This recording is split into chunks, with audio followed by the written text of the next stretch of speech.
Meu filho enviou uma mensagem no grupo da família. Achamos que é melhor que a mamãe se afaste por enquanto.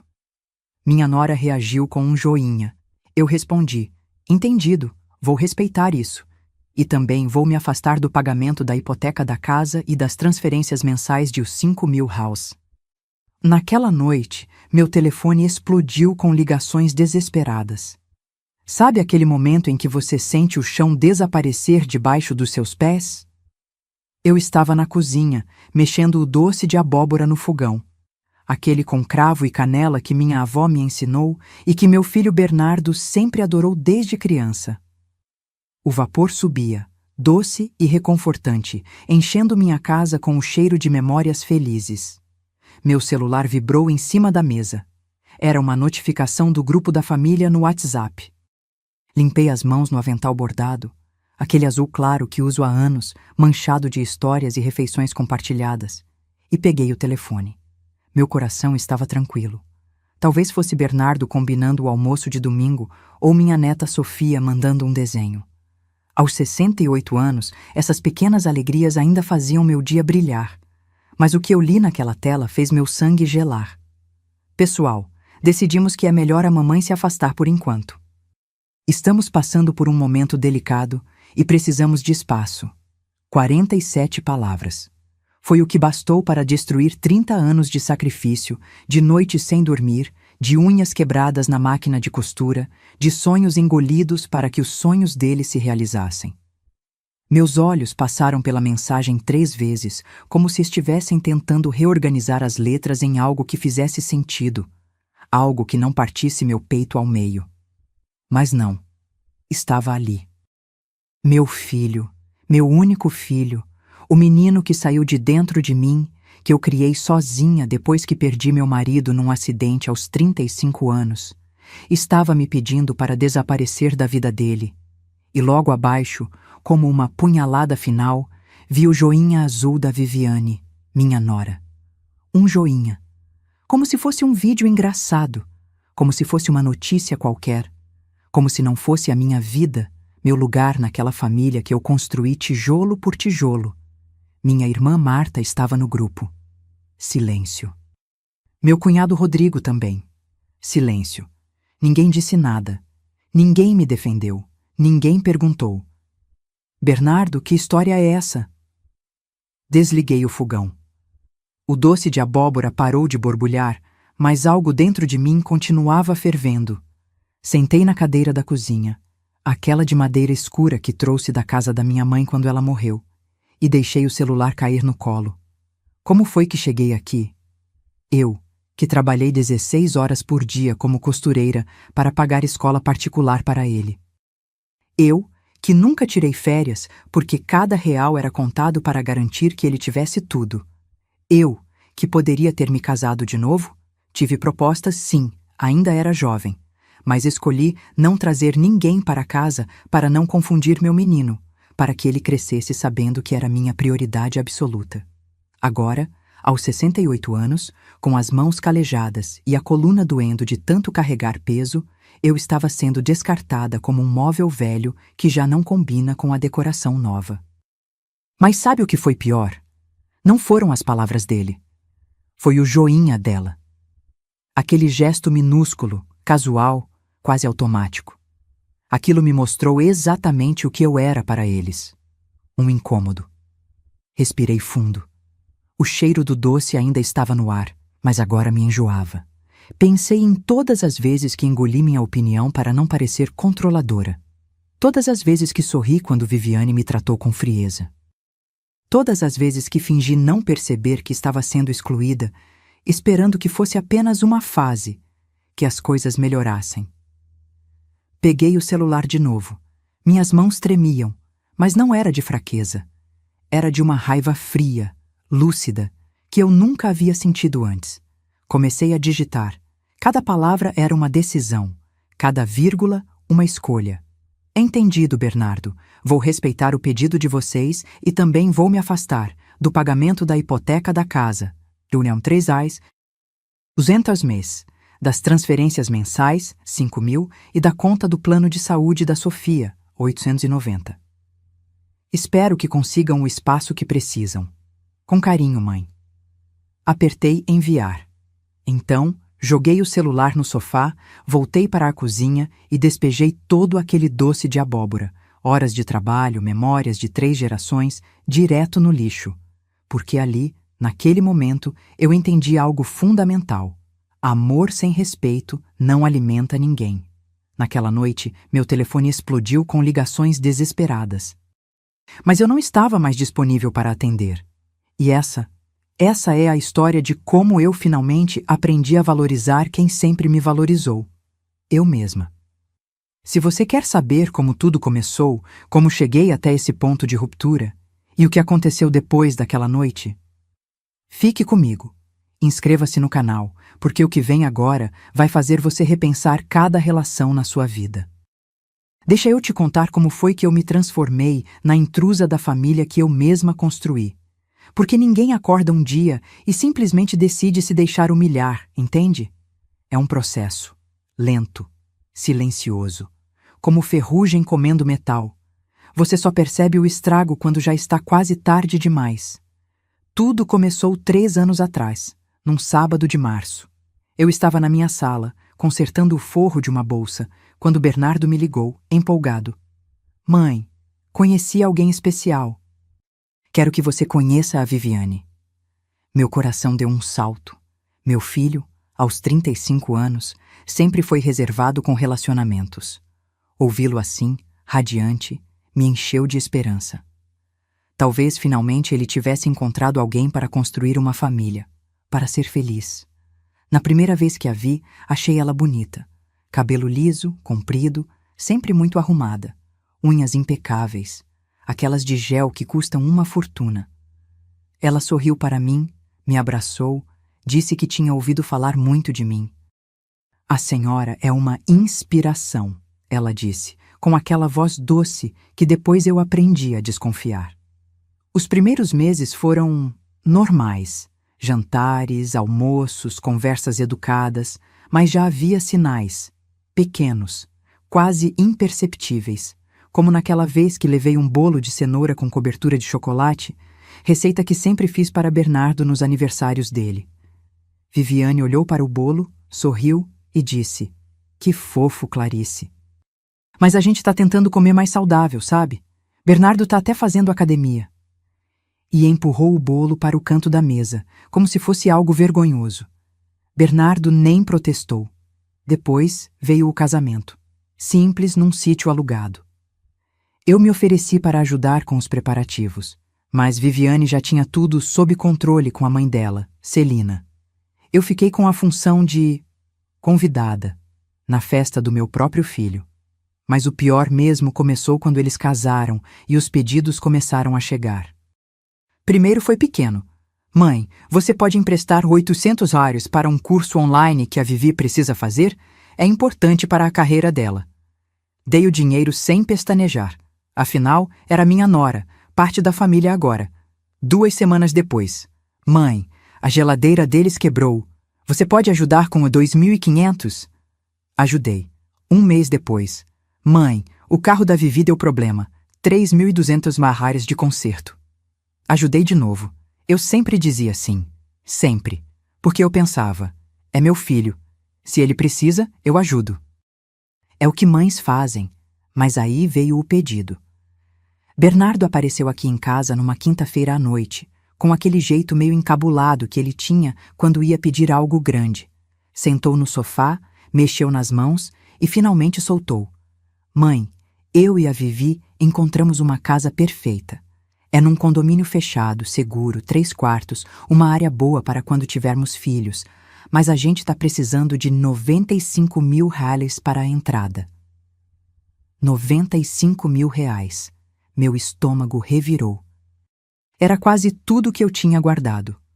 O terreno que meu falecido marido, o Jorge, havia comprado nos anos 80, que valorizou com o tempo, era minha segurança, meu plano B, caso algo acontecesse comigo.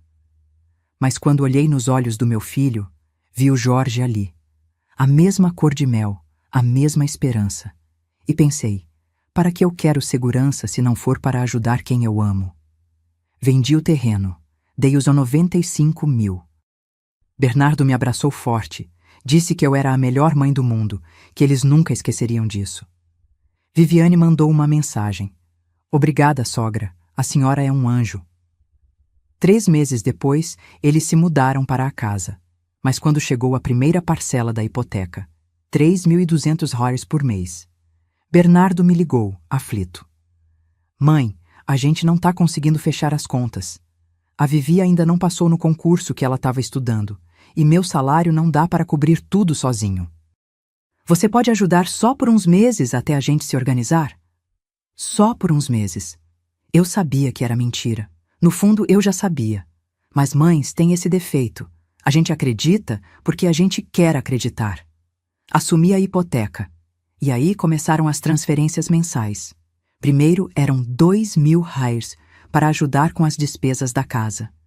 Depois viraram a 3.500 reais. Depois 5.000 reais. Sempre com a mesma desculpa. Só até a gente se estabilizar. Eu me apertar. Cancelei meu plano de saúde e fiquei só com o básico do SUS. Parei de comprar roupa nova. Passei a comer mais arroz e feijão, menos carne. Mas eu mandava o dinheiro. Todo santo mês. Porque eu achava que estava investindo na felicidade do meu filho. Só que quanto mais eu dava, menos eu recebia de volta. Os almoços de domingo, que antes eram sagrados, começaram a espaçar. Mãe, a gente tá cansado, vamos ficar em casa hoje. Ou, mãe, a Vivi convidou a família dela, fica para a próxima.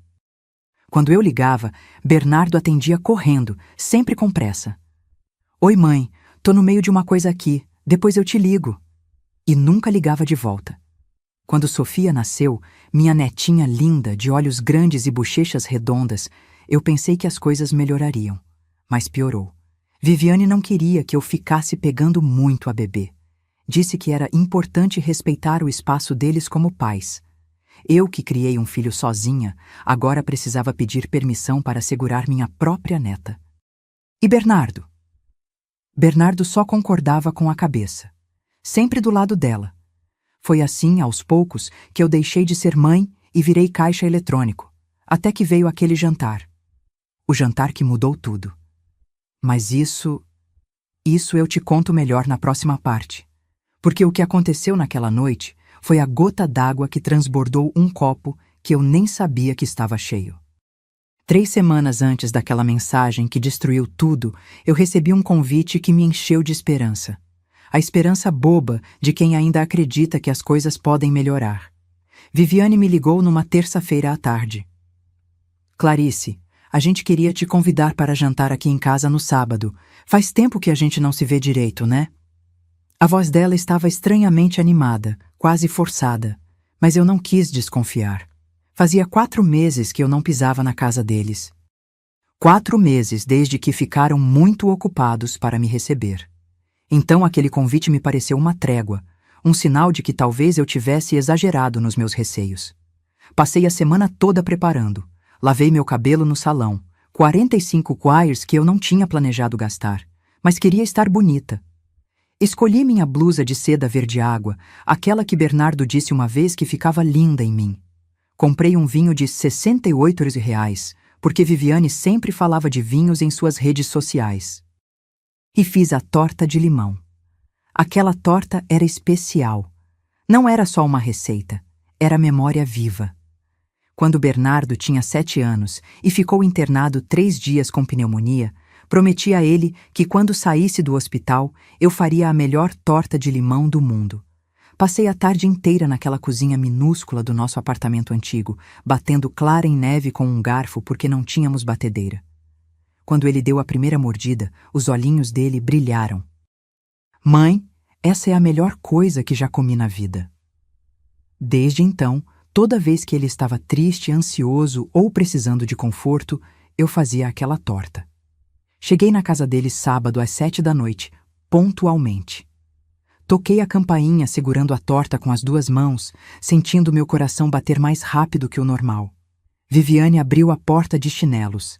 Aqueles chinelos de quarto cor-de-rosa com pompom. Nem havia se trocado. Estava de calça de moletom e camiseta folgada, cabelo preso num coque desleixado. Oi, Clarice, entra! Nenhum abraço, nenhum sorriso verdadeiro. Entrei. A casa cheirava a comida delivery, caixas de pizza empilhadas na bancada da cozinha. Pizza. Eles me chamaram para um jantar e pediram pizza. Desculpa, a gente acabou ficando sem tempo de cozinhar, Viviane disse sem me olhar nos olhos, já voltando para o sofá onde estava mexendo no celular. Bernardo apareceu da área de serviço, secando as mãos numa toalha. Oi, mãe. Um beijo rápido no rosto, mecânico. Senta aí, fica à vontade. Fiquei em pé na sala, segurando ainda a torta e o vinho, me sentindo completamente fora de lugar. Sofia estava no chão brincando com bonecas. Quando me viu, correu até mim. Vovó! Meu coração se aqueceu. Pelo menos alguém ali ainda ficava feliz em me ver. Sofia, vem cá, deixa a vovó sentar, Viviane chamou num tom seco. Coloquei a torta na geladeira. Ninguém comentou nada. Ninguém disse, que cheiro bom, ou obrigada por trazer. A torta simplesmente existiu ali, ignorada. Sentamos para comer. Ou melhor, eles comeram pizza direto da caixa, enquanto eu peguei 2 pedaços pequenos e forcei para dentro. A conversa estava estranha, cheia de pausas desconfortáveis. Foi quando Viviane começou.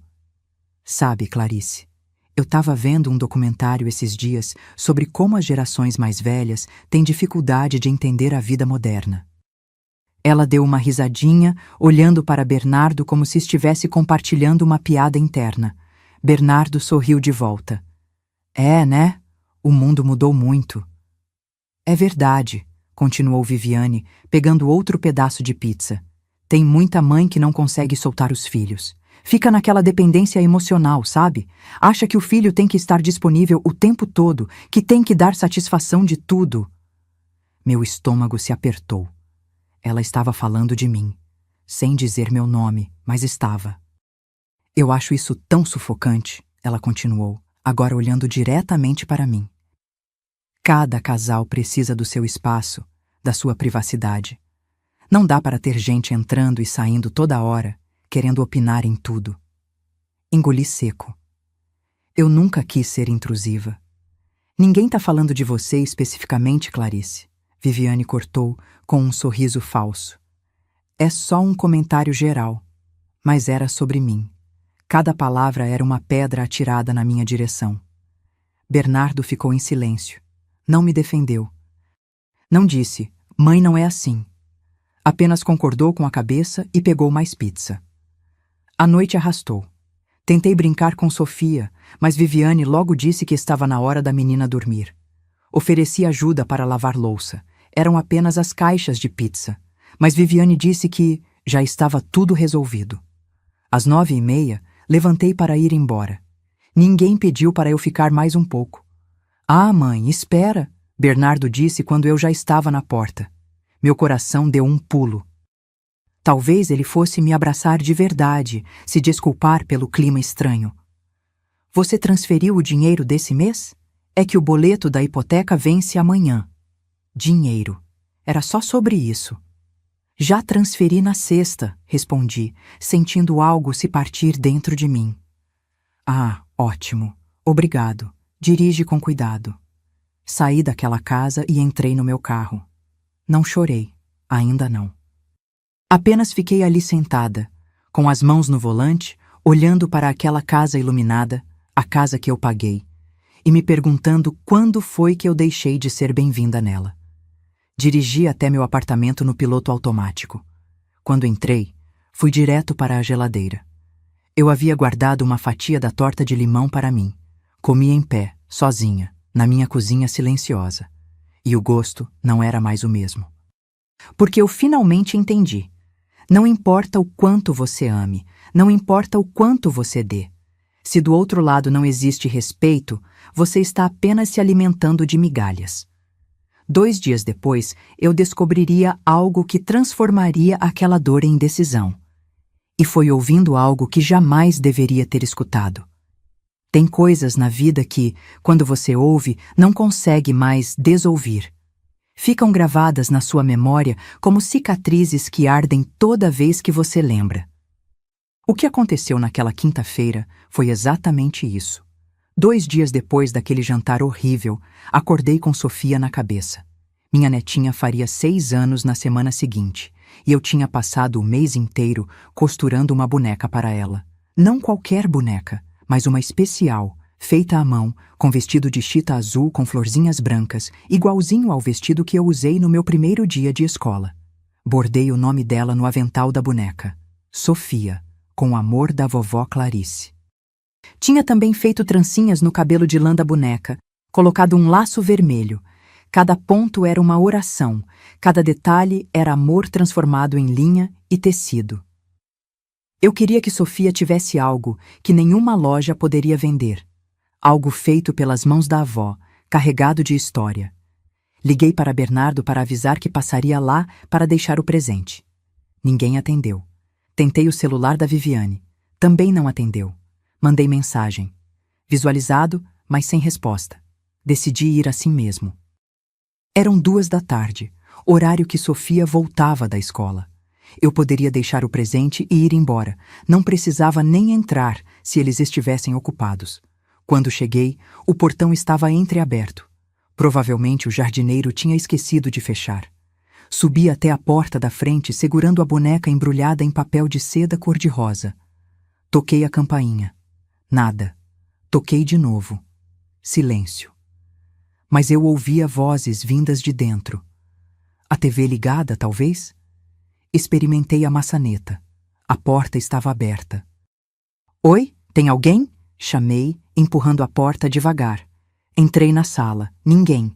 A casa estava silenciosa, mas as vozes continuavam. Vinham da cozinha. Não era a TV. Era gente conversando. Meu instinto me dizia para ir embora, mas algo mais forte me puxou para a frente. Eu precisava saber por que estavam me ignorando tanto. Caminhei até o corredor. A porta da cozinha estava semi-aberta, e então eu ouvi a voz de Viviane, alta e clara. Tô te falando, mãe, não aguento mais essa mulher. Parei. Meu coração disparou. Ela estava ao telefone com Celina, a mãe dela. Ela fica o tempo todo querendo dar pitaco em tudo. Outro dia veio aqui me ensinar como fazer mingau para Sofia, como se eu não soubesse cuidar da minha própria filha. Eu finjo que escuto, mas por dentro tô fervendo. Minha mão apertou a boneca. Eu nunca tinha ensinado nada. Apenas comentei uma única vez, que mingau de aveia era bom para intestino de criança, porque a pediatra havia me falado quando Bernardo era pequeno. E o Bernardo não fala nada? A voz de Celina ecoou pelo viva voz. Ah, ele fica naquela dele, sabe? Diz que é a mãe, que ela sempre foi assim, que a gente tem que ter paciência. A voz de Viviane destilava irritação. Mas paciência tem limite. A mulher paga a casa, paga as contas, aí acha que isso dá direito de controlar nossa vida. Minhas pernas começaram a tremer. Foi quando ouvi a voz do meu filho. Meu Bernardo. Vivi, desliga isso aí, depois você termina de falar com a Celina. Calma, já tô terminando. Ô mãe, te ligo mais tarde. Silêncio. Depois a voz de Bernardo, cansada. Você precisa ter mais paciência com ela. Ela tá sozinha. A gente é tudo que ela tem. Exatamente por isso que ela gruda tanto na gente. Isso não é saudável, Bernardo. Ela precisa fazer a vida dela, arrumar amigas, sei lá, entrar num grupo de terceira idade. Terceira idade. Como se eu fosse um estorvo que precisava ser ocupado para não incomodar. Eu sei. A voz de Bernardo era fraca, sem convicção. Você sabe? Então por que não faz nada? Viviane elevou o tom. Eu não casei contigo para ter sogra morando praticamente aqui dentro. Toda hora vou levar um doce para vocês, vou levar uma coisa para a Sofia, posso ir aí no domingo? Bernardo, eu não aguento mais. Houve uma pausa longa demais. Eu vou conversar com ela, Bernardo finalmente disse. Conversar? Que tipo de conversa? Porque do jeito que você conversa, daqui a pouco ela tá aqui de novo. Viviane deu uma risada seca. Olha, eu sei que ela paga as coisas, tá? Não sou idiota. Mas isso não dá o direito de ela ficar controlando nossa rotina. E outra, ela que é peso morto nosso, não nós dela. Se ela não tivesse a gente, ia fazer o quê da vida? Ficar sozinha naquele apartamento velho contando dinheiro? Peso morto. Aquelas duas palavras explodiram dentro do meu peito como bomba. Eu, que trabalhei desde os 15 anos. Eu, que criei um filho sozinha. Eu, que vendi tudo o que tinha para dar conforto a eles. Eu era peso morto. Não fala assim, Vivi. A voz de Bernardo soou fraca, mas ele não discordou. Ele só pediu para ela não falar assim. Não que ela estivesse errada. Tô falando a verdade, e você sabe disso. Viviane abriu a geladeira. Eu ouvi o barulho. A gente precisa dar um jeito nisso. Ou ela entende que precisa dar espaço, ou o quê? Ou a gente vai ter que ser mais direto. Falar que ela precisa se afastar um pouco, para o bem dela também.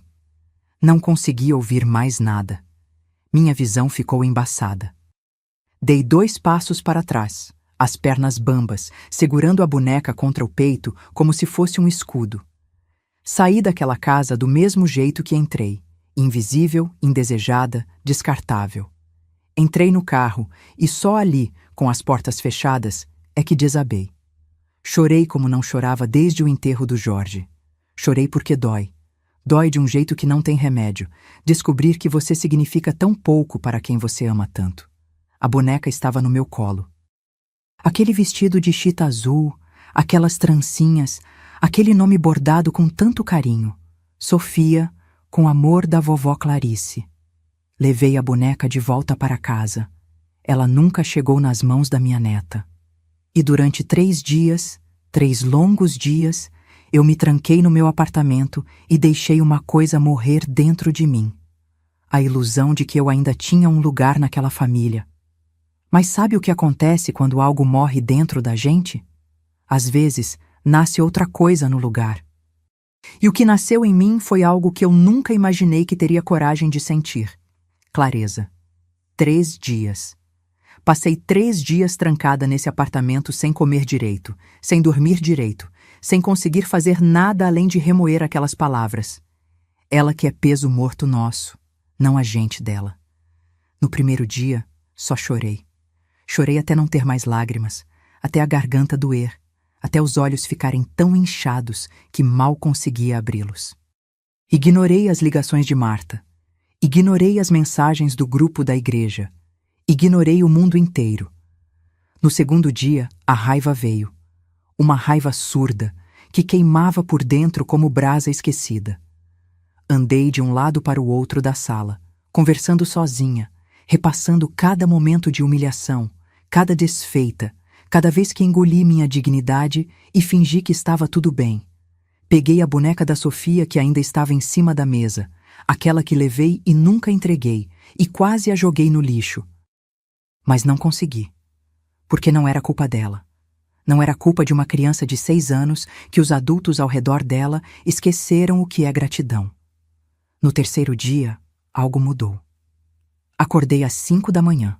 Não tinha dormido quase nada, mas quando abri os olhos, minha mente estava estranhamente clara. Levantei, fui até o banheiro e me olhei no espelho. O que vi me assustou. Uma mulher de 68 anos me encarava de volta, com rugas fundas ao redor dos olhos, cabelos brancos desgrenhados, ombros caídos.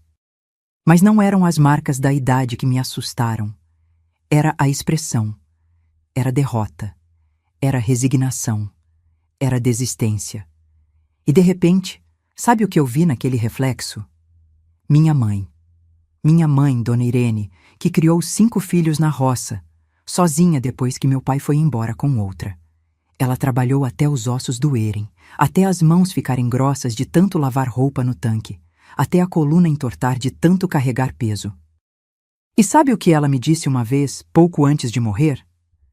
Clarice, nunca deixe ninguém te fazer sentir pequena, porque você não é.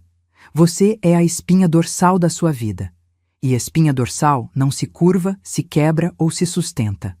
Escolhe. Olhei mais fundo no espelho e tomei minha decisão. Eu ia me sustentar.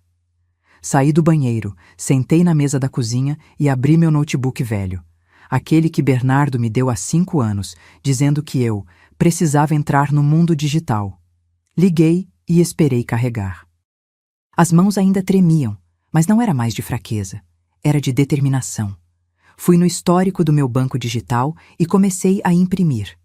Cada comprovante de transferência, cada Pix enviado, cada pagamento de hipoteca. Organizei tudo por data, em pastas transparentes, como se estivesse montando um processo jurídico. Março de 2022, 3.200 reais de hipoteca, plus 2.000 reais de ajuda. Total, 5.200 reais abril de 2022, 3.200 reais de hipoteca, plus 2.500 reais de ajuda. Total, 5.700 reais maio de 2022, 3. 200 de hipoteca, plus 3.000 reais de ajuda. Total, 6.200 reais. Fui somando mês a mês, ano a ano. Os valores foram aumentando com o tempo. De 5.000 reais mensais para 8.000, às vezes 9.000, quando tinha emergências. Conserto de ar-condicionado, problema no carro, escola particular da Sofia. Quando cheguei no total final, meu estômago revirou. 267.000. 267.000 reais em 3 anos. Isso sem contar os 95.000 da entrada da casa. Isso sem contar os presentes, as roupas que comprei para a Sofia, os almoços que paguei, os pequenos favores que viraram rotina. Imprimi o extrato completo, 42 páginas de comprovantes. Coloquei tudo numa pasta azul e escrevi na capa, com caneta preta. Histórico de transferências. Clarice para Bernardo e Viviane. 2022 a 2025. Depois, fui até a gaveta da cômoda onde guardo documentos antigos e puxei a escritura da casa deles. Porque sim, eu tinha uma cópia.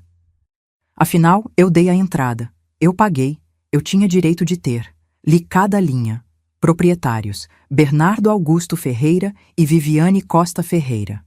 Meu nome não aparecia em lugar nenhum, nem como fiadora, nem como doadora, nem como nada. Legalmente, eu não tinha direito sobre aquela casa. Mas moralmente, aquela casa era minha. Peguei o telefone e liguei para Dr. Henrique, um advogado que conheci anos atrás quando ele precisou consertar um terno e veio até minha oficina de costura. Nos tornamos amigos. Ele sempre me disse: Clarice, qualquer coisa que você precisar, pode me ligar. Era hora de precisar. Dr. Henrique, é a Clarice. Preciso de uma consulta. É urgente.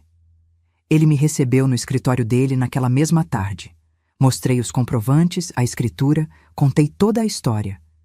Ele me ouviu em silêncio, os óculos na ponta do nariz, folheando os documentos com atenção. Quando terminei, ele suspirou fundo. Clarice, legalmente falando, você tem 2 opções. Ou considera tudo como doação, e aí não tem como reaver, ou entra com uma ação de cobrança alegando que eram empréstimos não pagos. Mas eu nunca fiz contrato, nunca pedi para assinarem nada. Eu sei, mas os comprovantes estão todos aqui. E mais importante, existe um histórico de comunicação entre vocês? Ele me olhou por cima dos óculos. Mensagens, e-mails, áudios onde eles pediam o dinheiro? Peguei meu celular, abri o WhatsApp e comecei a rolar. Mãe, preciso de uma ajuda esse mês. Tá apertado aqui. Mãe, você pode depositar mais 1.500? Surgiu uma conta que não esperávamos. Mãe, obrigado pela ajuda. Assim que a gente se estabilizar, a gente devolve. A gente devolve. Essa promessa aparecia em pelo menos 10 mensagens diferentes. Devolve, devolve, devolve.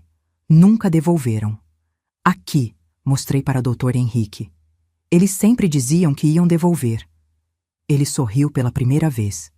Então não eram doações. Eram empréstimos. E empréstimos precisam ser pagos. Passei as 2 horas seguintes naquele escritório montando um levantamento completo. Dr. Henrique foi claro. Eu podia entrar na justiça, mas seria longo, desgastante, doloroso. Ou eu podia fazer algo mais direto. Simplesmente pare de pagar, ele disse. Não tem contrato que te obrigue. A casa está no nome deles, não no seu. Você pode, a qualquer momento, decidir que não quer mais sustentar isso. E eles vão poder fazer alguma coisa? Nada. Absolutamente nada. O máximo que podem fazer é tentar te processar por quebra de acordo verbal. Mas com essas mensagens dizendo que iam devolver, você tem muito mais poder de acusá-los de inadimplência do que eles de te acusar de qualquer coisa. Saí daquele escritório com a pasta azul debaixo do braço e uma certeza no peito. Eu não era peso morto. Eu era a estrutura. E estruturas podem ser removidas. Nos próximos dias organizei tudo. Fotografei cada documento. Salvei cada conversa. Preparei tudo como se estivesse montando um tabuleiro de xadrez. E eu estava prestes a dar o checkmate. Mas antes disso, precisava esperar o movimento deles. Porque eu sabia no fundo da alma, que eles iam fazer algo. Viviane não tinha paciência. Ela ia pressionar Bernardo. E Bernardo, fraco como sempre foi quando se tratava dela, ia ceder. Eu só não imaginava que seria tão rápido. 5 dias depois da minha conversa com o doutor Henrique, meu celular vibrou com a notificação do grupo da família. E foi ali que tudo mudou. Estava organizando minha caixa de costura naquela tarde de quinta-feira.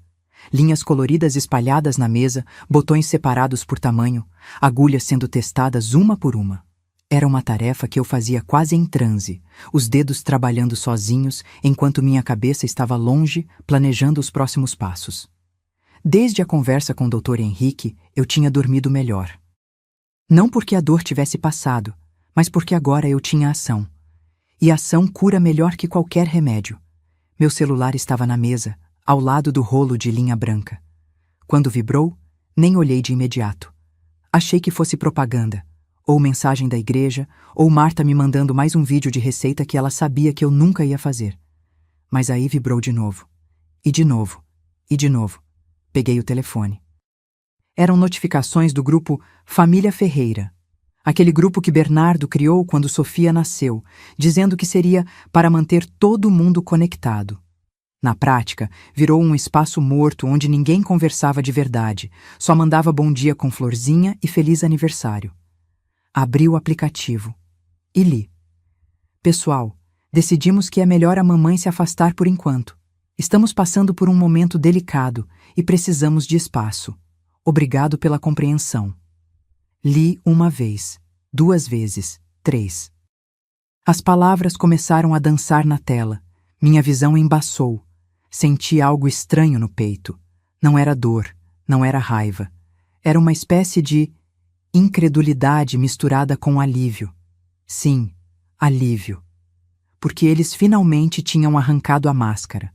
Rolei para baixo. Logo abaixo da mensagem de Bernardo, um joinha azul. Viviane Costa Ferreira reagiu com um joinha. Como se fosse um post sobre o clima. Como se não fosse a expulsão da mãe dele, da avó da filha dela, da mulher que sustentava aquela casa. Olhei para os outros membros do grupo. Marta estava lá. Rodrigo também. Minha prima, Helene. Ninguém tinha dito nada. Apenas silêncio. Aquele silêncio covarde de quem vê a injustiça acontecer e prefere fingir que não é com ele. Coloquei o celular de volta na mesa. Respirei fundo. As mãos não tremiam mais. Levantei, fui até a cozinha, peguei um copo de água e bebi devagar. Olhei pela janela, era uma tarde clara, com poucas nuvens, o tipo de dia que engana a gente fazendo parecer que está tudo bem no mundo. Mas não estava, e nunca mais estaria, não do jeito antigo. Voltei para a mesa, peguei o celular e comecei a digitar. Cada palavra era uma escolha consciente. Cada vírgula, um tijolo sendo colocado no muro que eu estava erguendo entre mim e eles. Entendido, Bernardo. Pausa. Respira. Vou respeitar o pedido de vocês. Outra pausa. Agora vem a parte boa. E também vou me afastar do pagamento da hipoteca da casa, 3.200 mês, das transferências mensais, 5.000, e da conta do plano de saúde da Sofia, 890. Mais uma linha. Espero que consigam o espaço que precisam. E, finalmente, com carinho, mãe. Reli 3 vezes antes de apertar enviar. Queria ter certeza de que cada palavra estava perfeita, objetiva, educada, implacável. Apertei enviar. O tique duplo azul apareceu quase imediatamente. Visualizado. Coloquei o celular no modo silencioso, virei de tela para baixo e voltei para minha caixa de costura. Peguei uma linha azul e comecei a enfiar na agulha. Minhas mãos estavam firmes. Meu coração estava tranquilo, porque pela primeira vez em 3 anos eu tinha feito algo por mim. 15 minutos se passaram. Meia hora. 1 hora. Às 7 da noite, decidi jantar. Fiz um omelete simples com queijo e tomate, sentei na mesinha da cozinha e comi em paz, mastigando devagar, saboreando cada garfada. Não liguei a TV. Não coloquei música. Apenas o silêncio. E aquele silêncio, pela primeira vez em muito tempo, não estava pesado de solidão. Estava leve de liberdade. Às 9h30, fui tomar banho. Deixei o celular na sala, ainda de tela para baixo. Demorei no chuveiro, deixando a água quente lavar não só o corpo, mas também 3 anos de humilhação acumulada. Quando saí, me sequei com calma, passei creme nas mãos, aquele de lavanda que eu sempre comprava, mas raramente usava porque tinha que economizar, e vesti meu pijama mais confortável.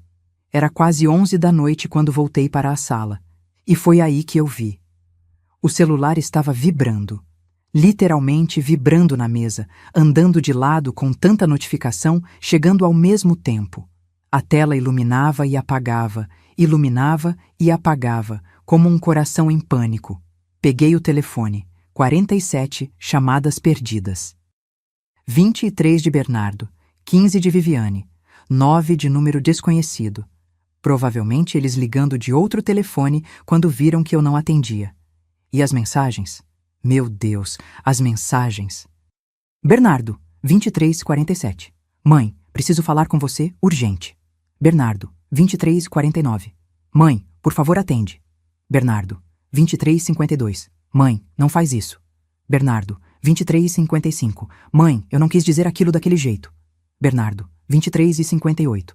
A gente precisa conversar, isso foi um mal-entendido. Depois vieram as de Viviane. Viviane, 00003.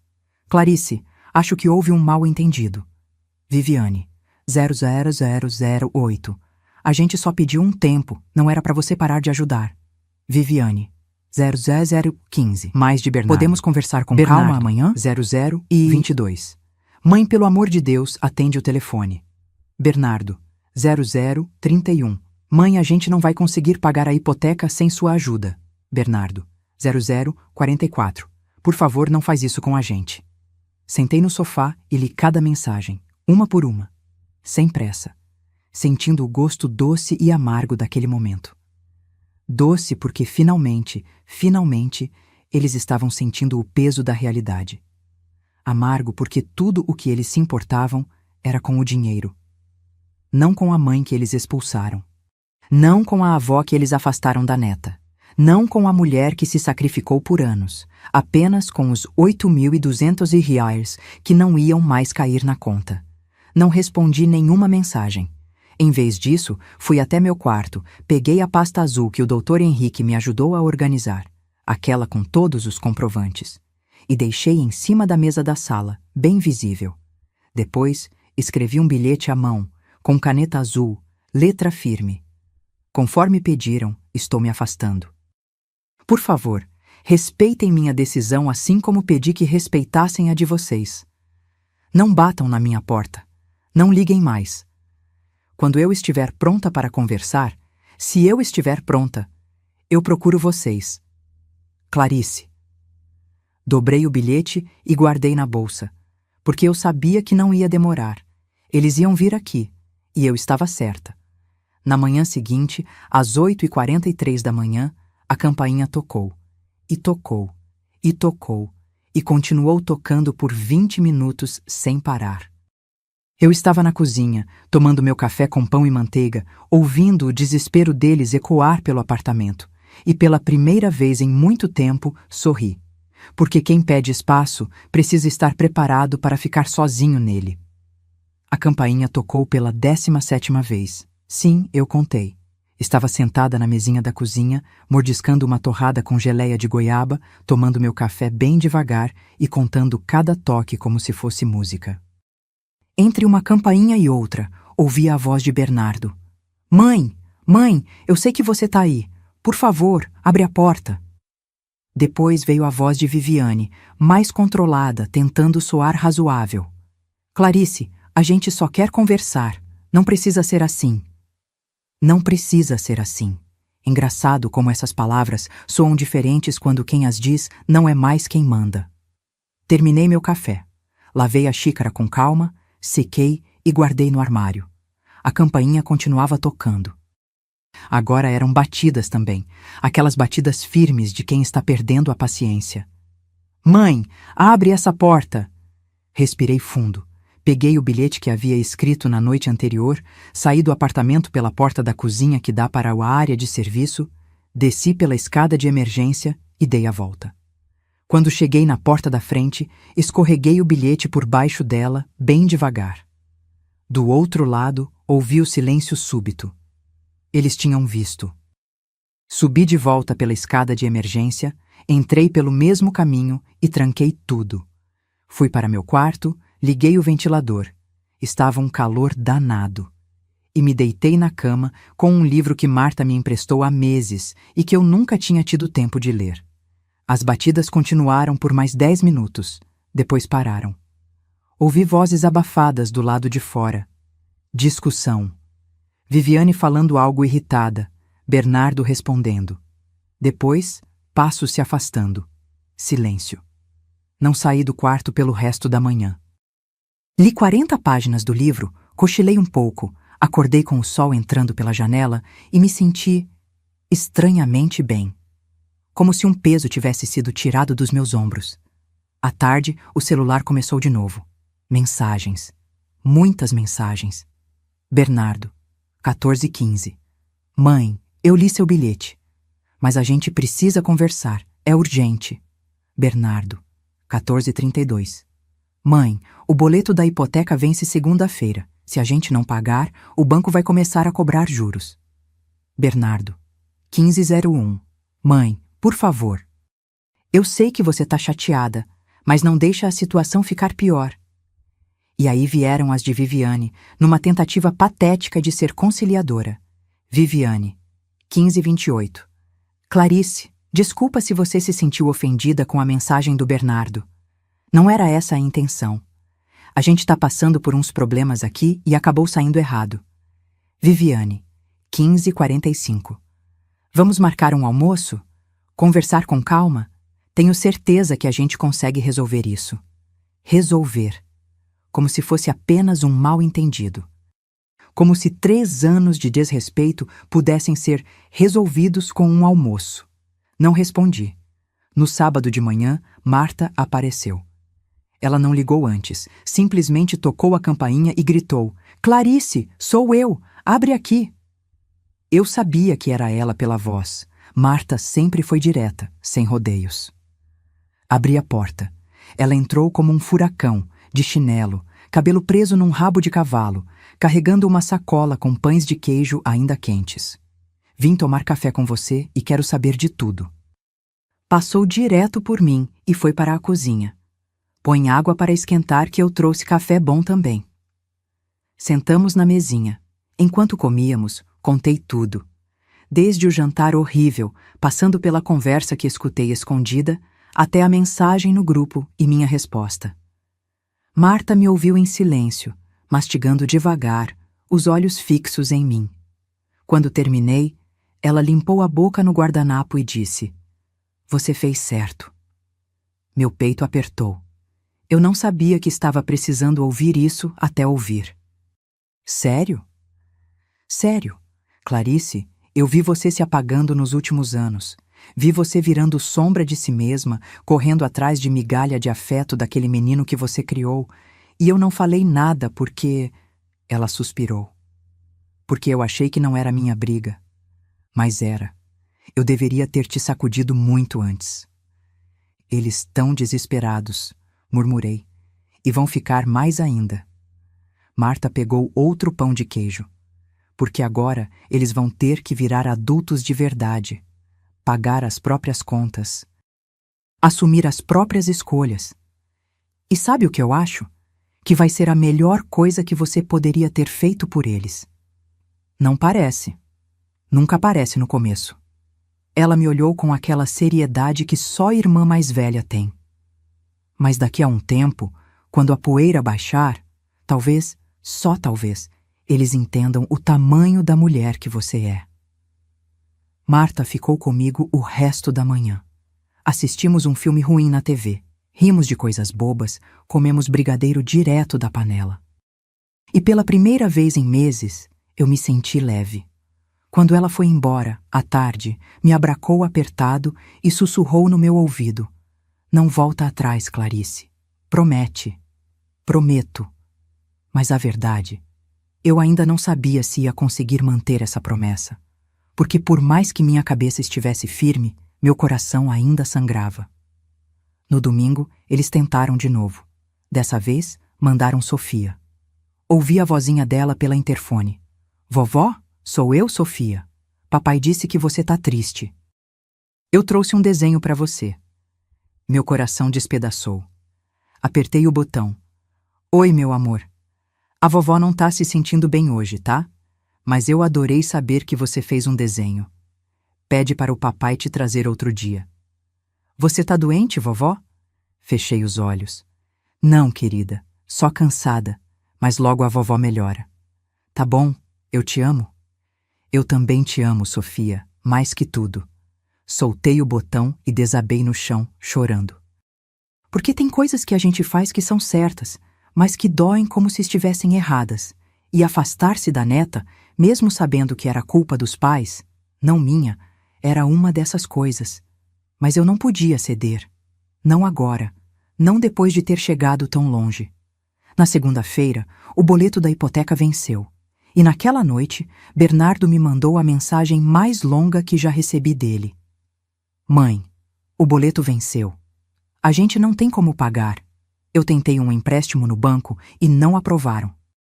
A Viviane tá desesperada. Sofia perguntou por você 3 vezes hoje e eu não sei o que responder. Mãe, eu sei que eu errei, eu sei que magoei você, mas por favor não faz isso, não deixa a gente perder a casa. Não por orgulho, por favor." Não por orgulho. Ele achou que era orgulho.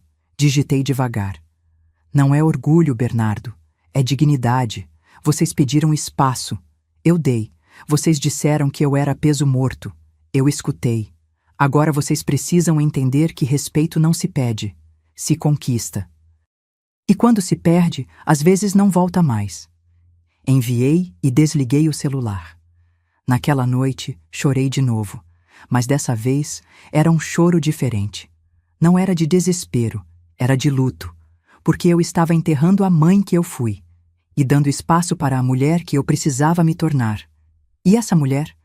Ela não aceitava mais migalhas. Uma semana se passou. 7 dias de silêncio pesado, de celular que eu deixava desligado na maior parte do tempo, de noites em que eu acordava no meio da madrugada me perguntando se tinha feito a coisa certa. Naquela quarta-feira, eu estava na sala dobrando roupa quando a campainha tocou. Olhei pelo olho mágico e vi Marta, mas o rosto dela estava diferente. Tenso, nervoso. Abri a porta. "Precisamos conversar", ela disse, entrando sem esperar convite. "E você não vai gostar do que vou te contar." Meu estômago revirou. "Aconteceu alguma coisa com Sofia?" "Não. A menina tá bem, mas..." Marta passou a mão no rosto cansada. "Senta, Clarice, por favor." Sentamos no sofá. Ela ficou mexendo nas mãos por um momento, claramente escolhendo as palavras certas. "Lembra que eu não comentei nada quando o Bernardo mandou aquela mensagem no grupo?" "Lembro. É que eu fiquei chocada demais para reagir na hora, mas depois eu fiquei puta, com raiva mesmo. Então, na sexta-feira passada, eu liguei para a Viviane." Marta me olhou direto nos olhos.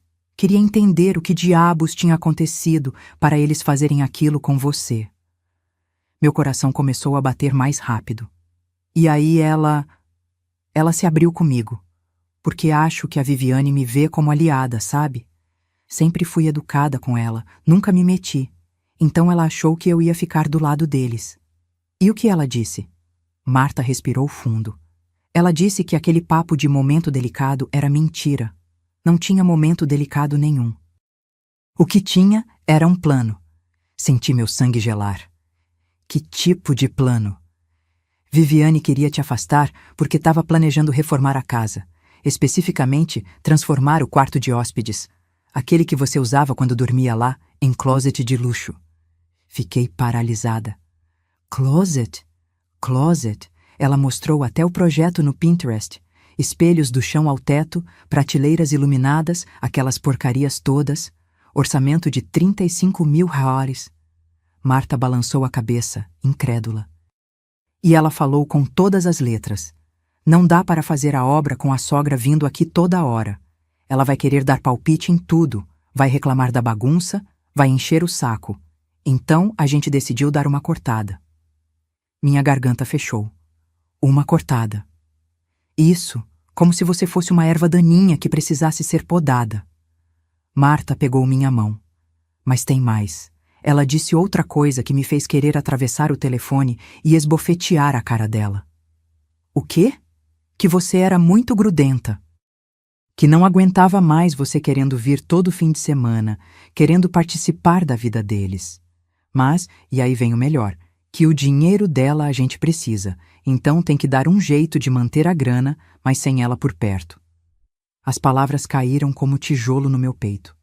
Manter a grana sem mim por perto, como se eu fosse uma torneira que eles podiam abrir e fechar quando quisessem, mas sem ter que aguentar o barulho da água pingando.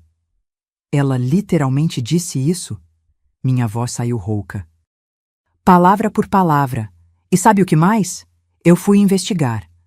Marta puxou o celular da bolsa e começou a mexer. Porque alguma coisa não estava fazendo sentido. Eles diziam que estava apertado, que não tinha dinheiro. Mas a Viviane vive postando foto em restaurante caro, com roupa nova, unha feita. Ela virou o celular para mim. Era o Instagram da Viviane. Foto de uma mesa cheia de comida japonesa. Celebrando a sexta-feira, dizia a legenda. Rolou mais. Outra foto. Viviane com uma bolsa de marca, sorrindo. Presentinho para mim mesma. Mais uma. Ela e Bernardo num bar, drinks coloridos na mesa. Noite de casal é sagrada. Isso aqui é dos últimos 2 meses, Marta disse. Enquanto eles choravam que não tinham dinheiro, olha o que estavam fazendo. Comecei a somar mentalmente. Aquele restaurante japonês, no mínimo 400 reais para 2 pessoas. A bolsa, reconheci a marca, não saia por menos de 2.500. As saídas constantes? Cada uma delas custava fácil 600 euros, 800 euros. Eles estavam torrando o dinheiro que eu mandava, sussurrei. Exatamente, e tem mais. Marta me mostrou outra foto, essa de 3 semanas atrás. Viviane numa loja de decoração segurando amostras de tecido. A legenda, escolhendo os detalhes do meu sonho que tá virando realidade. O closet. Ela já estava planejando aquele maldito closet mesmo antes de me expulsar. Marta, como você descobriu tudo isso? Porque eu prestei atenção no que ela não disse. Marta guardou o celular. Quando conversei com ela, perguntei se eles precisavam de ajuda financeira, se estava muito apertado. Sabe o que ela respondeu? Ah, não é tão ruim assim, só precisa de um ajuste. Ajuste. A mulher que, segundo o Bernardo, não consegue nem pagar a hipoteca, disse que era só um ajuste. Meu sangue ferveu. Tudo aquilo foi planejado. Não foi um momento de raiva, não foi estresse. Foi calculado. Friamente calculado. Tem mais uma coisa, Marta disse, hesitante. E essa vai doer. Fala. O Bernardo, ele sabia de tudo, desde o começo. Ela suspirou. A Viviane deixou escapar. Disse que conversou com o Bernardo e ele concordou que vocês precisavam de espaço. Ela usou vocês, Clarice. Os 2. Juntos. Meu filho que eu criei sozinha, que eu vesti, alimentei, pus na escola, que eu sacrifiquei tudo por ele. Ele estava junto nessa. Ele sabia que era mentira. Ele sabia que era para me afastar para fazerem reforma, e mesmo assim mandou aquela mensagem. Levantei do sofá e fui até a janela. Precisava de ar. Precisava de espaço para processar aquilo tudo. Clarice. A voz de Marta veio de trás, suave. Eu sei que dói, mas você precisava saber a verdade. Virei para ela. Obrigada. Obrigada por me contar. O que você vai fazer? Olhei para minha irmã, essa mulher que sempre esteve do meu lado, que nunca me julgou, que agora estava aqui, me trazendo a verdade nua e crua, mesmo sabendo que ia me partir. Nada, respondi. Vou continuar fazendo exatamente o que estou fazendo. Nada. Você não vai confrontar eles? Para quê? Para ouvir desculpas esfarrapadas? Para eles inventarem mais mentiras? Balancei a cabeça. Não. Eles cavaram o próprio buraco. Agora vão ter que descobrir como sair dele. Marta assentiu devagar. E se eles perderem a casa? Essa pergunta ficou suspensa no ar. Pesada. Real. Então vão aprender. Falei firme. Vão aprender que quando você morde a mão que te alimenta, uma hora você passa fome. Marta ficou mais um pouco, mas eu mal ouvia o que ela dizia. Minha cabeça estava em outro lugar. Estava pensando naquele closet de 35 mil réis, naqueles jantares caros, naquelas bolsas de marca. Tudo bancado por mim. Tudo enquanto me diziam que estava apertado. Tudo enquanto me tratavam como estorvo. Naquela noite, não consegui dormir. Fiquei na sala, na escuridão, olhando para o teto, deixando a raiva e a dor se transformarem em algo mais sólido. Determinação. Porque agora não era mais sobre dinheiro, nem sobre casa, nem sobre orgulho. Era sobre algo muito maior. Era sobre ensinar que amor sem respeito é vampirismo. E que eu não estava mais disponível para ser sugada. Eles queriam espaço? Iam ter todo o espaço do mundo. E junto com ele, iam ter todas as consequências. 2 meses se passaram. 60 dias de silêncio absoluto da minha parte. 60 dias em que o mundo deles começou a desmoronar. E eu apenas observei. Não foi fácil. Teve noites em que segurei o telefone com a mão tremendo, quase digitando: "Tá bom, vamos conversar." Teve manhãs em que acordei com o peito apertado, pensando na Sofia, me perguntando se ela estava sentindo minha falta, se estava confusa, se estava bem. Mas toda vez que fraquejava, eu lembrava. Lembrava da palavra peso morto. Lembrava do joinha azul. Lembrava do closet de 35 mil reais que valia mais do que minha presença. E ficava firme. Marta me mantinha informada, não porque eu pedisse, mas porque ela achava que eu tinha o direito de saber o estrago que minha ausência estava causando. Na primeira semana, Bernardo tentou negociar com o banco. Pediu prorrogação do boleto. Conseguiram 5 dias a mais. Pegaram empréstimo com a mãe da Viviane, a Celina. 3.200 urrários para cobrir a hipoteca. Mas só a hipoteca. O resto das contas ficou descoberto. Na segunda semana, cortaram a TV a cabo. Depois, a academia da Viviane. Depois, os jantares fora. Na terceira semana, o banco negou o pedido de empréstimo de Bernardo. Histórico de crédito comprometido, disseram. Viviane tentou parcelar a fatura do cartão e descobriu que estava no limite. Começaram a brigar. Marta ouviu falar através de uma prima da Viviane que eles estavam em crise. Bom, que sentissem o gosto da crise que eu vivi por 3 anos, me espremendo para sustentar a vida confortável deles. Na quarta semana, não conseguiram pagar a segunda parcela da hipoteca. O banco enviou notificação. Mais uma falta e o processo de execução começaria. Foi quando Bernardo apareceu aqui de novo. Era um sábado à tarde, quase 3 da tarde. Eu estava lendo na varanda quando a campainha tocou. 3 toques curtos, hesitantes. Olhei pelo olho mágico. Era ele, sozinho, sem a Viviane. E o que eu vi me chocou. Meu filho, sempre tão arrumado, sempre de roupa passada e cabelo no lugar, estava destruído. Olheiras profundas, barba por fazer, camisa amarrotada. Parecia que tinha envelhecido 10 anos em 2 meses. Algo dentro de mim se moveu. Aquele instinto de mãe, aquela coisa antiga e profunda que quer proteger, quer acolher, quer consertar. Mas eu não abri a porta. Fiquei ali, do outro lado, vendo através do vidro distorcido do olho mágico enquanto ele esperava. Ele tocou de novo. Depois, encostou a testa na porta. Mãe, eu sei que você tá aí. Por favor, só me escuta. Silêncio. Eu estraguei tudo. Eu sei disso. Eu não tenho desculpa. A voz dele estava quebrada, rouca. A Vivi. A gente não tá bem. Ela tá culpando a mim, eu tô culpando ela, e no meio disso tudo tem a Sofia perguntando por que a vovó não vem mais. Meu peito apertou com a menção da minha neta. A gente não conseguiu pagar a hipoteca de novo. O banco vai executar a casa, mãe. A gente vai perder tudo. Eu não sei mais o que fazer. Ele esperou. Eu continuei em silêncio. Eu sei que não tenho o direito de pedir nada. Eu sei que te tratei como se você não importasse. Mas, mãe, você é tudo que eu tenho. Sempre foi. E eu fui idiota demais para ver isso.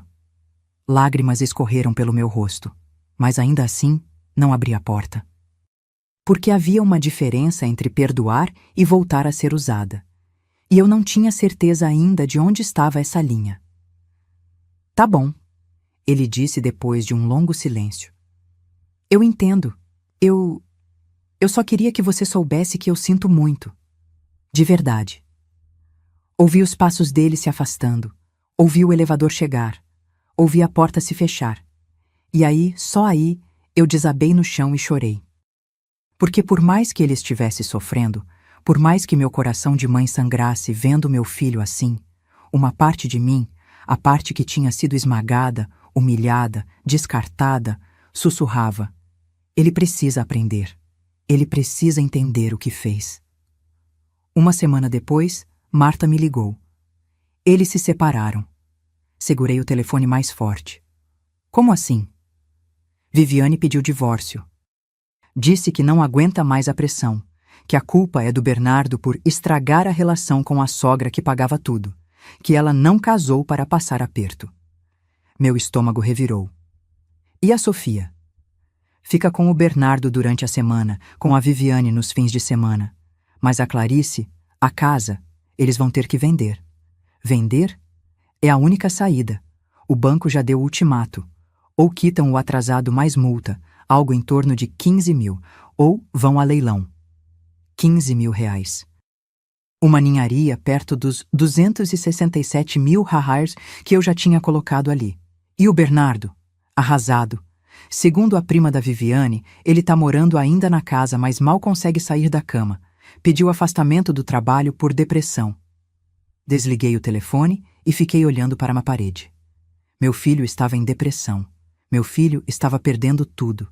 E uma parte de mim queria correr até lá, abraçá-lo, dizer que estava tudo bem, que eu resolvia. Mas a outra parte, a parte que tinha aprendido a se respeitar, sussurrava: você não pode salvar quem não quer se salvar. Você não pode amar por dois. Passei os próximos dias em conflito interno, até que numa quinta-feira à noite recebi uma mensagem. Não de Bernardo, de Sofia. Era um áudio. A vozinha dela, doce e pequena. Vovó, o papai me deixou te mandar mensagem. Ele tá muito triste. Ele chora todo dia. E eu também tô triste porque você não vem mais me ver. Você não gosta mais de mim, vovó? Meu mundo parou. Você não gosta mais de mim?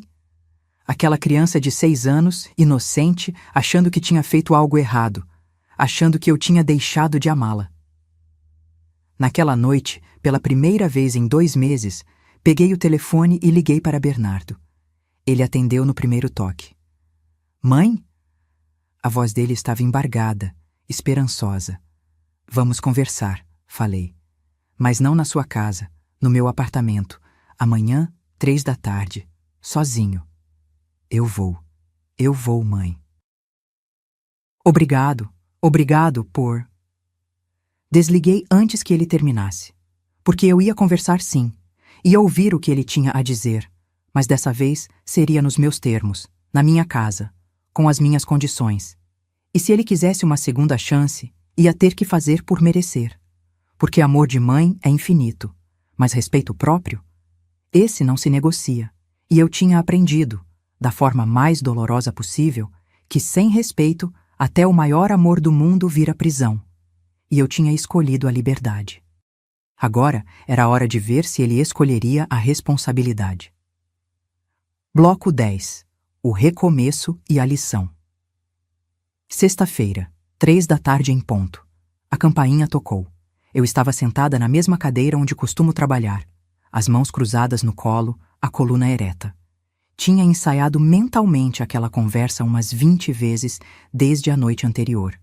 Sabia exatamente o que ia dizer, como ia dizer e, principalmente, o que não ia aceitar. Abri a porta. Bernardo estava ali, com uma sacola de papel na mão. Dentro dela, reconheci pelo cheiro, doce de abóbora, aquele que eu sempre fazia para ele. Oi, mãe. A voz dele saiu baixa, quase um sussurro. Entra. Ele entrou devagar, como se estivesse pisando em terreno sagrado. Olhou ao redor, para a sala que conhecia desde criança, para os quadros na parede, para o sofá onde assistíamos TV juntos aos domingos. Como se estivesse vendo tudo pela primeira vez. Senta, indiquei a poltrona à minha frente. Ele sentou, colocou a sacola na mesinha de centro. Eu tentei fazer do jeito que você faz.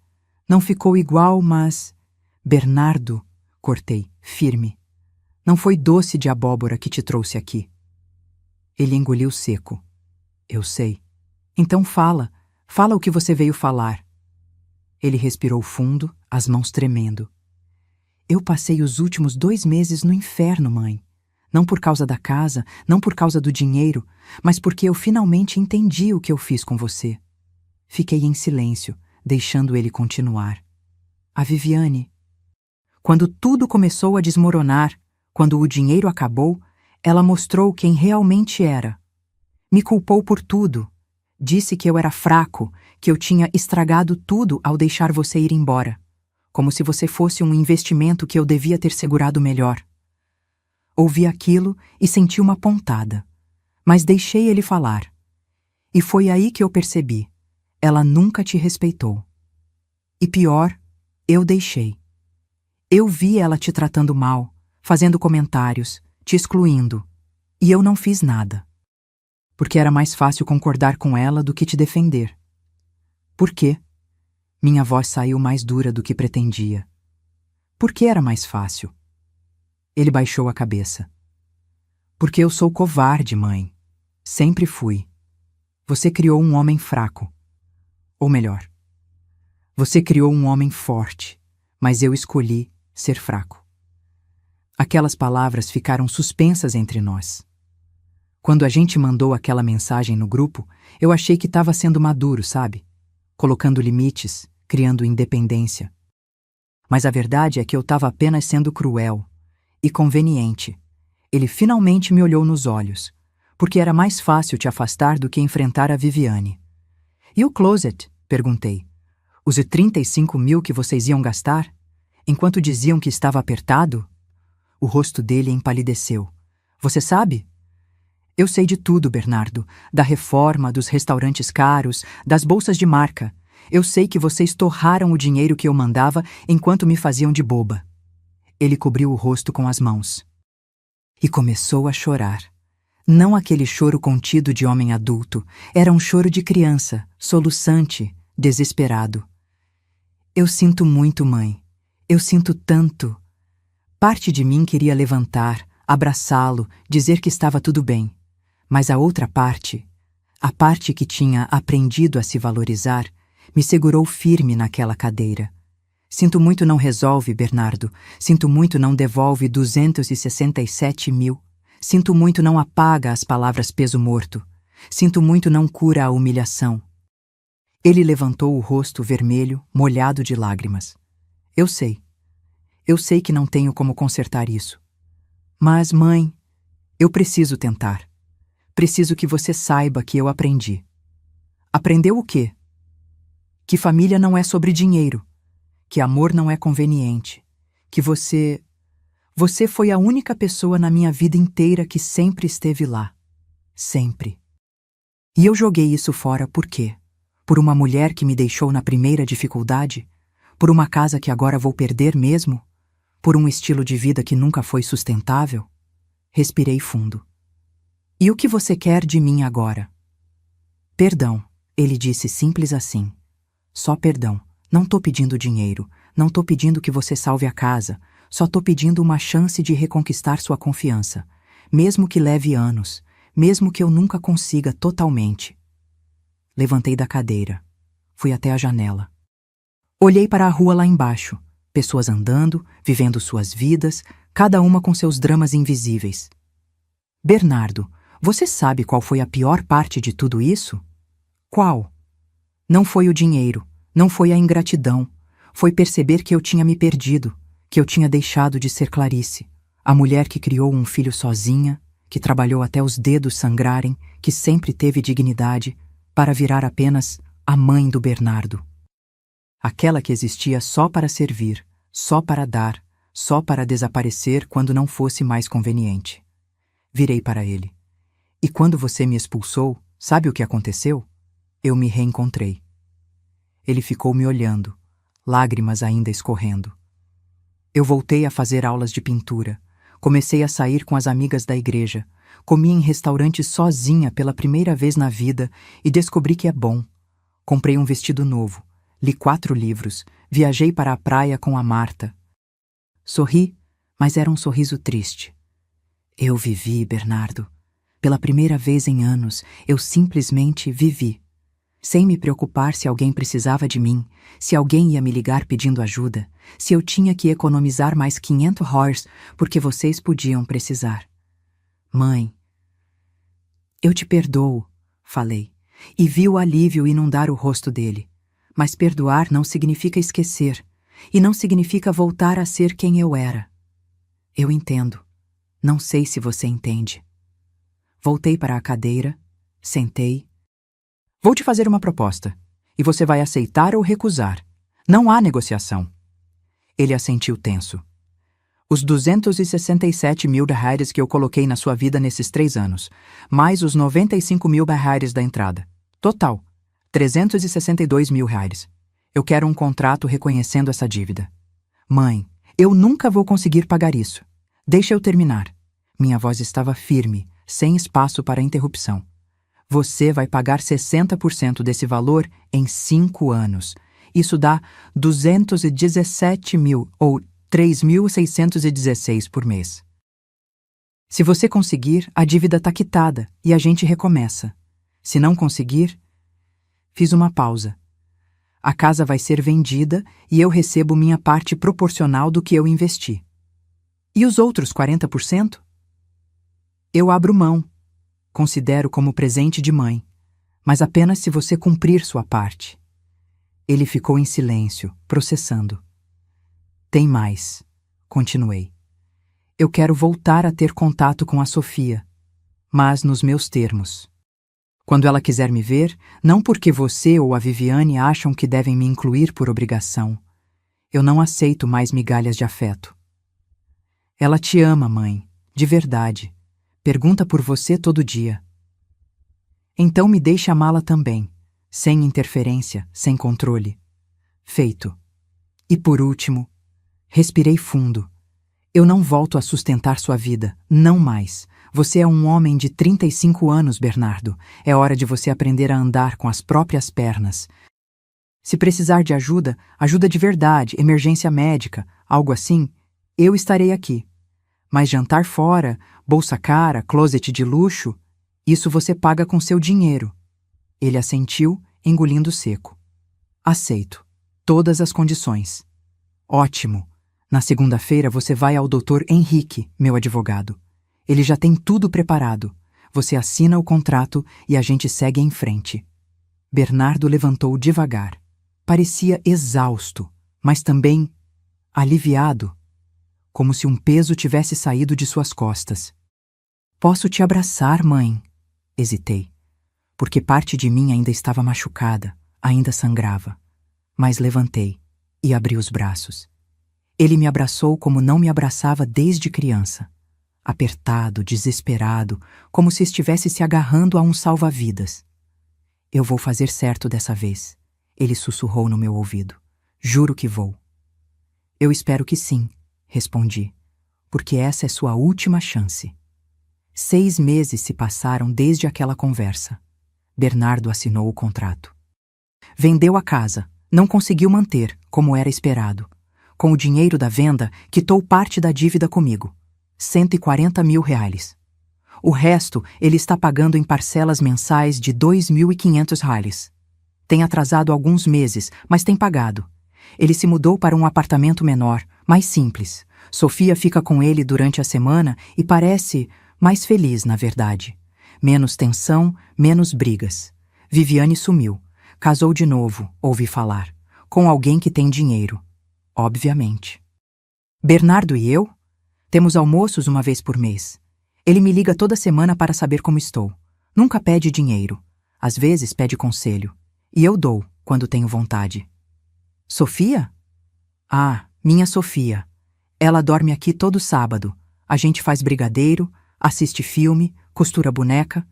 E nessas noites, eu sinto que recuperei algo precioso que tinha perdido. Conexão verdadeira. Na semana passada, ela me perguntou: Vovó, por que você não vinha mais me ver? Sentei com ela, segurei suas mãozinhas pequenas e disse a verdade, adaptada para uma criança de 6 anos. Mas verdade, porque às vezes, meu amor, a gente precisa se afastar de quem não nos trata bem, não por raiva, mas por amor próprio. E agora? Agora tá tudo melhor, porque o papai aprendeu que amor é sobre respeito, e eu aprendi que eu posso ser feliz sozinha. Pau. Hoje, enquanto escrevo isso, estou na varanda do meu apartamento. Tenho um quadro novo na parede, eu que pintei na aula de arte. Não ficou perfeito, mas ficou meu.